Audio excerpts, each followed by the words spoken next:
Hoje em dia é difícil, né? Quem é que não tá um tantinho apegado a esse nosso queridinho aqui, né? Quem é que não tá precisando falar ou refletir um pouquinho sobre isso? Foi no dia 5/10 que lá o Zuckerberg tropeçou nos fios, né? Que nem diz o meme. Mas na verdade dizem que é algum erro de. Como é que é lá o nome?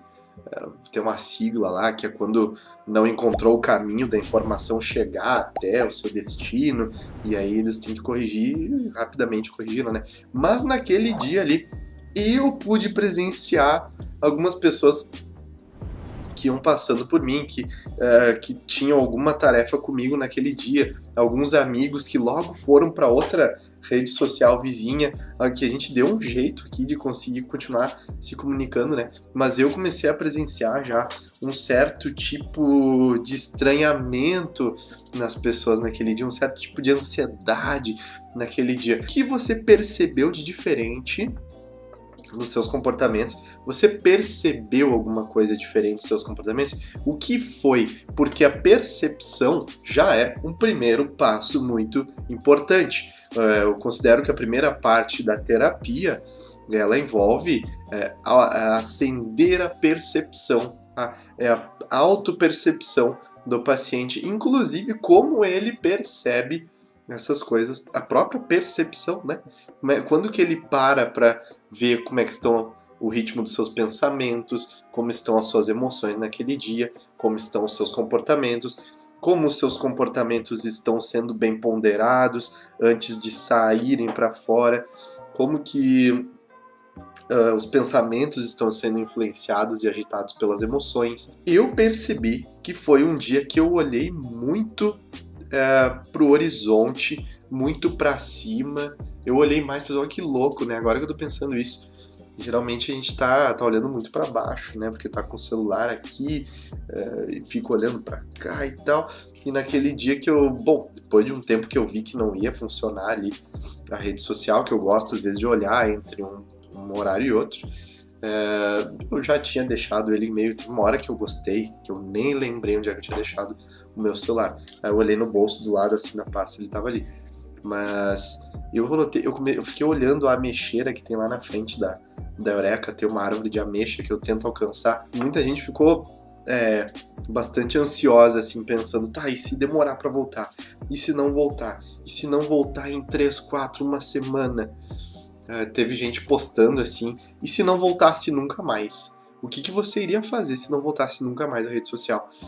Os teus clientes, os teus pacientes que buscam você para começar a terapia, eles te acham ali pela rede social, e se tivesse caído para sempre a rede social, o que você faria? O que você precisa fazer então para começar, de repente, até ficar mais seguro com isso, né? Mas como que isso denuncia, né, que a nossa dependência, que vai se configurando em muitos casos uma dependência, ela não é percebida apenas em comportamentos expostos, em comportamentos externos, né, mas são também denunciada a nossa dependência, ela tem sintomas que são nos nossos comportamentos internos. O que é isso? Pensamento, emoção, sensações, ansiedade, sentimentos também denunciaram uma dependência em muitos de nós da rede social, tá? A ansiedade, sintomas de dependência, sintomas de abstinência que apareceram nas pessoas. Então, o que é dependência de rede social / celular? O que é uma dependência? Dependência é só usar muito, Lucas. Dependência eu ter que usar em certos horários, é eu ter que comer vendo o celular, é eu ter que estar no banheiro ali mexendo no celular. Conheço. Estou sem Insta e Face, adorei o silêncio dos grupos de trabalho do WhatsApp. Maravilha, Ângela. O que é dependência, galera? Vou dizer pra vocês, eu já há muito tempo, mais de 3 anos que eu tirei todas as notificações, tá, do celular. O que é dependência de rede social? A dependência, quando a gente fala em dependência, ela tem critérios mais específicos e objetivos, tá? Por exemplo, o primeiro deles, eu trago 3 critérios que devem ser observados, obedecidos quando a gente fala de dependência, tá? O primeiro deles, então quando a gente fala de dependência de qualquer coisa, aqui você pode botar qualquer coisa, tá? Dependência de substância, dependência de álcool, dependência de uma pessoa, dependência emocional de alguma pessoa, dependência de celular. Quando a gente fala em dependência, você que é meu colega da psicologia, e para vocês aqui que são de outras áreas, saibam, dependência compreende uma falta de controle desse comportamento quando tenta diminuir o uso. Então eu falo assim, eu vou parar de usar, eu vou diminuir as horas que eu passo no celular. E aí quando vai ver, no fim lá da semana, ele diz tempo do uso, ainda tá um tempo, ou às vezes até aumentou o tempo, né? A pessoa tá pensando mais em celular, porque não posso usar, daí quando vê ela tá usando mais. Tá? Então mesmo tentando diminuir, ela não consegue controlar. Dependência de álcool, tenta diminuir, continua bebendo. Dependência de cigarro, tenta diminuir, continua lá fumando uma grande quantidade. Dependência de videogames, e eu, por gostar tanto de videogame e por ter trabalhado como lado positivo no mestrado, então eu defendo os videogames. O critério, os critérios diagnósticos são muito questionáveis hoje em dia. A literatura, a academia, ela se divide, né? Mais ou menos um 50-50 ali, um 50-50, dizendo que sim, que não. Alguns que acreditam no transtorno como diagnóstico, outros que não, dependência de videogame. Agora, dependência de videogame, como é que a gente poderia descrever? Ou de qualquer outro hábito. Tenta parar, não, hoje eu vou jogar só meia hora. Quando vê, passou muito. Daí isso acontece todos os dias. Hoje eu vou jogar só 20 minutos. Daí jogou 1h30, tá? Então saiu o primeiro critério dos 3 que eu vou trazer aqui para vocês. Os 3 pilares da dependência. Um é a falta de controle quando tenta diminuir o uso, tá? Número 2, crescente priorização da rede social ou do comportamento desse conteúdo na vida da pessoa.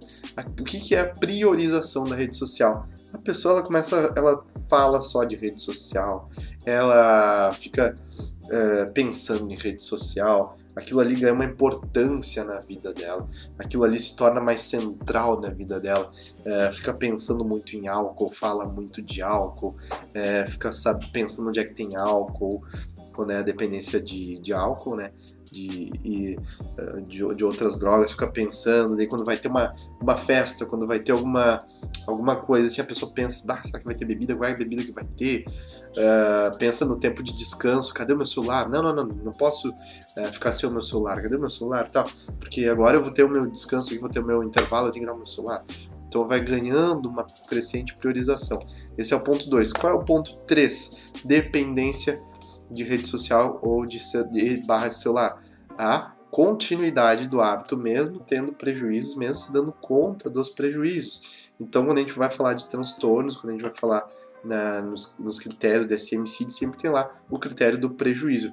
Às vezes a pessoa percebe o prejuízo. O que é prejuízo? É financeiro? Não, prejuízo de vários tipos. Prejuízo social, prejuízo profissional, prejuízo no humor, na saúde. Tá? Ela tá vendo os prejuízos que isso está causando, então ela tá vendo que o uso excessivo da rede social do celular está causando prejuízo para ela, e mesmo assim ela não consegue parar de usar.